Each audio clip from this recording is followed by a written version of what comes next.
This is Rita, and she just got a big envelope from the Church of Jesus Christ of Latter-day Saints, and it's saying, "We're sorry, you're rude and rejected." You're too cute. You can't go on a mission.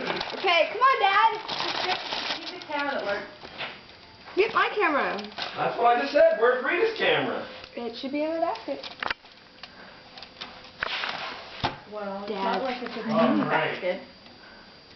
It's not like there's nothing But else it's in there. overflowing, so it's just like sitting there on top.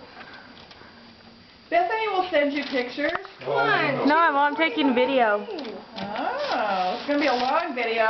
Yeah, because Dad's so slow. Wait.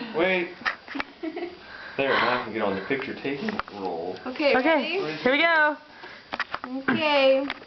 Dear Sister Havener, you are hereby called to serve as a missionary of the Church of Jesus Christ of Latter-day Saints. You are assigned to labor in the Utah Salt Lake City.